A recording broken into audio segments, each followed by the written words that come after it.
Assalamualaikum warahmatullahi wabarakatuh. Pada kesempatan kali ini, saya Naufal Arik akan menyampaikan materi mengenai pemanfaatan minyak jelantah sebagai pembahan pembuatan sabun cuci piring di daerah Jabodetabek.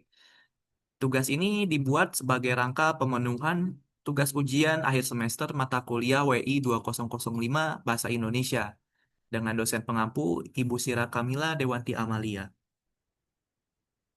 Untuk berikutnya, berikut informasi saya dengan nama saya Noval Arik dengan NIM 1452401 dari Prodi Teknik Bioenergi dan Kemurji Fakultas Teknologi Industri. Kita langsung masuk ke bagian pertama yaitu latar belakang. Jadi seperti sebagaimana yang kita ketahui minyak jelantah ini salah satu limbah yang dihasilkan dari rumah tangga. Umumnya dari proses penggorengan yang sebagaimana kita ketahui eh, proses goreng-menggoreng ini cukup umum dalam proses mengasak di dapur rumah tangga. Tentunya minyak yang digunakan itu ada masa pakainya dan dari minyak tersebut yang sudah habis masa pakainya ataupun sudah tidak layak lagi untuk dikonsumsi, maka itulah yang disebut sebagai minyak jelantah. Namun sayangnya pemanfaatan minyak jelantah ini masih terbilang cukup khusus, belum begitu awam di masyarakat Indonesia. Jadi minyak jelantah ini hanya sekadar langsung dibuang saja di saluran pembuangan tanpa melalui proses yang bisa dikatakan ramah untuk lingkungan.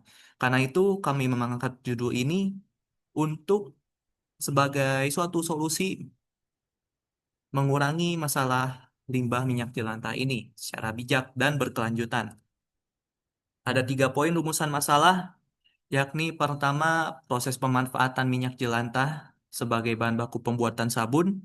Berikutnya, korelasinya kualitas sabun yang dihasilkan melalui proses saponifikasi apakah sesuai dengan standar yang ada ataupun tidak. Dan yang ketiga, bagaimana potensinya ini, apakah dapat berkontribusi dalam mengurangi limbah minyak jelantah rumah tangga.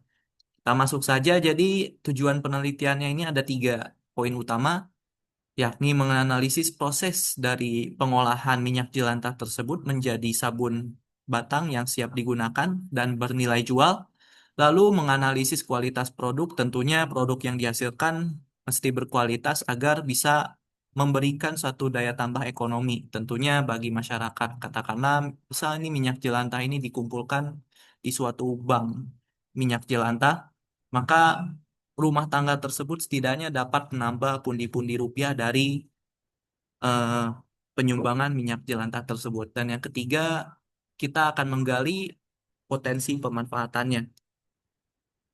Jadi ada 3 ruang lingkup kajian. Yang pertama subjeknya ini minyak jelantah ya, yang dihasilkan di wilayah Jabodetabek, khususnya di kalangan rumah tangga. Aspek penelitiannya ini yakni mulai dari proses pemanfaatannya hingga menjadi sabun padat, kemudian kualitas sabunnya baik secara fisika maupun secara kimia tentunya harus sesuai agar bisa digunakan oleh masyarakat. Dan yang ketiga, data limbah minyak jelantahnya juga berasal dari responden dari warga di Jabodetabek yang kita ambil dari berbagai studi literatur variatif di wilayah Jabodetabek. Ini melingkupi ruang lingkup kajian. Berikutnya, ada metode penelitian, tentunya dipaparkan secara deskriptif, bersumber dari berbagai studi literatur, tentunya dengan kredibilitas yang bisa dipercaya. Dan sistematika penulisan ada 4 garis besar, yakni pendahuluan, landasan teori, pembahasan, dan juga kesimpulan. Ya, dari pendahuluan sendiri ada berupa latar belakang, rumusan masalah, dan tujuan yang hendak dituju oleh tim kami. Kemudian landasan teori mengenai definisi apa itu minyak jelantah, apa yang dikatakan minyak itu sebagai minyak jelantah, apa saja speknya, selain itu juga apa itu proses saponifikasi yang menjembatani antara minyak jelantah dengan sabun yang siap dipakai. Kemudian pembahasan di sini lebih dominan ke uji kelayakan dari minyak jelantah tersebut hingga menjadi sabun batang dan juga kesimpulan. Oke, lanjut ke landasan teori. Jadi minyak jelantah sendiri merupakan minyak dari hasil limbah ya yang sudah disinggung di awal. Tentunya karena proses pemanasan secara berulang, minyak ini mengandung senyawa karsinogenik akibat penggunaan berulang. Nah, ini menurut Hanum pada tahun 2016. Tentunya minyak ini dipanaskan secara berulang apabila kita ketahui eh, rantai minyak ini kan terdiri atas rantai hidrokarbon. Nah, ini karena panas yang berulang, selain itu juga kontak dengan logam, tentunya minyak ini secara struktur karbonnya akan mengalami denaturasi, sehingga yang tadinya layak untuk konsumsi menjadi karsinogenik gitu. Berikutnya, konsumsi minyak goreng meningkat, tentunya limbah rumah tangga juga bertambah. Karena ya bisa dibayangkan katakanlah satu rumah tangga menghasilkan 1 liter minyak jelantah itu per harinya gitu. Bila dihitung dalam rentang waktu 30 hari itu sudah menghasilkan 30 liter. Itu cukup banyak angkanya. Mengingat minyak jelantah ini dampaknya apabila dibuang secara langsung tanpa melalui proses yang eh, aman akan membahayakan lingkungan. Kemudian kandungan asam lemak nabatinya juga berpotensi untuk diolah menjadi sabun bernilai tambah. Ini asam lemaknya kalau tidak salah asam palmitat ya, nanti akan ada di slide berikutnya. Jadi mengapa ruang lingkupnya ini di Jabodetabek? Karena ini Jabodetabek merupakan wilayah dengan penghasil minyak jelantah yang terbesar di Indonesia. Kemudian diikuti oleh Bandung dan juga Surabaya. Tentunya ini berbanding lurus ya dengan jumlah populasi di Jakarta yang menjadi kota terbesar di Indonesia sekitar 12 juta penduduk lah, kurang lebih. Berikutnya, nah jadi ini konsep dasar pembuatan sabun mungkin sekilas saja.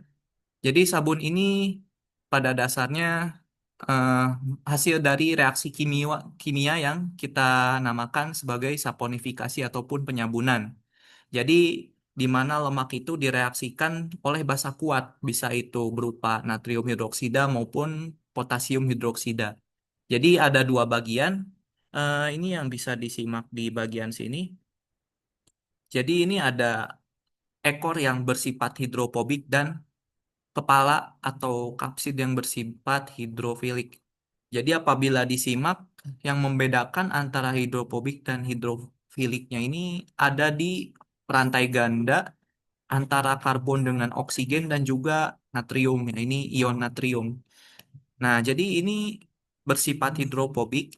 Nantinya si rantai ini tuh akan mengikat kotoran, kotoran yang menempel di tubuh dan ini hidrofilik ini yang akan bereaksi dengan air.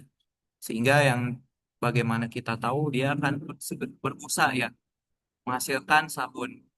Nah, jadi dengan kepala yang mengikat ke air, diaktifasi dengan air, dan ekor hidrofobik yang akan mengikat kotoran. Oleh karena itulah sabun sendiri bisa membersihkan kotoran yang menempel pada tubuh kita.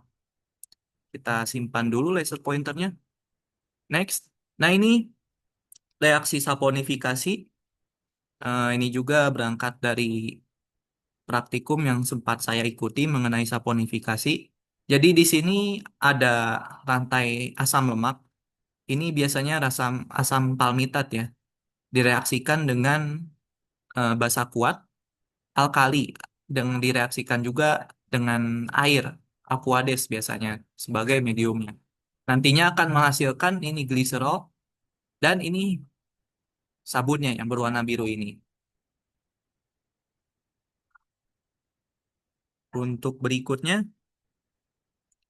jadi minyak jelantah ini ada 2 poin penting.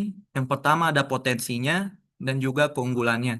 Yang pertama tentunya karena mengandung asam lemak yang notabene masih bisa digunakan.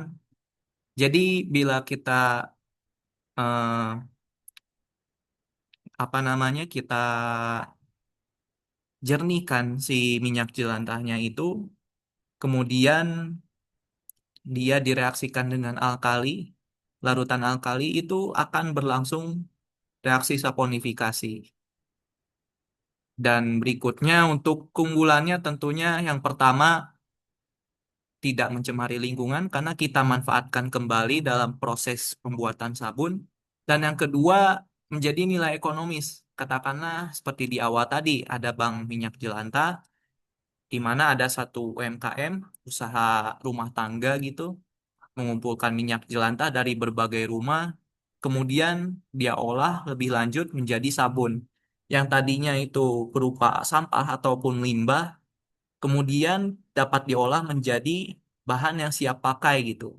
Apalagi sabun sendiri kita ketahui sebagai fast moving product ya. Jadi barang yang senantiasa kita perlukan dan cepat habis juga. Ya, utamanya dalam kehidupan sehari-hari. Berikutnya ini masuk ke tabel uji kelayakan. Jadi di sini ada dua poin penting ya yang disajikan. Yang pertama, hasil dari pengujian minyak jelantah di daerah sampel dan juga persyaratannya. Dan untuk sejauh ini merupakan uji kelayakan tanpa proses pemurnian. Ini sebelum proses pemurnian ya. Yang sudah jelas di sini karena ada kontaminasi dari zat-zat lain, baunya menjadi agak tengik, warnanya kuning kecoklatan. Selain itu juga ini kadar airnya ini cukup tinggi ya, 0,05% di atas standar, asamnya pun 0,05 miligram lebih tinggi. Begitu juga untuk indikator yang lain. Dan yang paling utama itu minyak pelikan. Jadi minyak pelikan itu di mana si asam palmitatnya ini sudah rusak sehingga tidak bisa dilakukan reaksi saponifikasi lagi untuk menghasilkan sabun. Oleh karena itu ini bisa kita sortir agar proses saponifikasi ini bisa berlangsung dengan baik ya. Berikutnya ini hasil ujinya setelah proses pemurnian. Data-datanya sudah disajikan di sini, di mana bisa kita lihat kadar karbon aktifnya dan juga persyaratan ini sudah mulai cukup memenuhi standar ya. Berikutnya, dan ini hasil uji dari sabun mandi padat atau sabun batang dari minyak jelantah ini. Tentunya minyak jelantahnya sudah melalui serangkaian proses ya. Berikutnya, jadi berdasarkan standar SNI nomor 3741 pada tahun 2013, ini tuh menyatakan mengenai syarat mutu minyak goreng. Jadi ini tuh ada korelasinya dengan pengolahan minyak jelantah agar dapat diolah menjadi sabun. Ya, walaupun sabun sendiri tidak secara langsung kita konsumsi, katakanlah konsumsi melalui proses metabolisme tubuh dengan cara ditelan itu tidak mungkin ya. Tetapi apabila berkontak dengan tubuh, ini tentunya saja penting. Apalagi dengan standar yang cukup seperti ini harusnya aman gitu. Dapat diperoleh minyak jelantah yang aman. Berikutnya ada indikator pengujiannya. Jadi ada beberapa di antaranya free fatty acid atau asam lemak bebas, bilangan peroksida, bilangan asam, kadar air, pemeriksaan fisik. Jadi seperti warna, bau, dan rasanya dipastikan tidak ada yang tidak sesuai standar. Jadi asam lemak bebas ini seperti tadi yang disinggung diukur menggunakan titrasi larutan basa bisa berupa natrium hidroksida atau soda api ya maupun potasium hidroksida. Jadi batas maksimalnya itu di bawah 0,3% dari bobot minyak jelantah.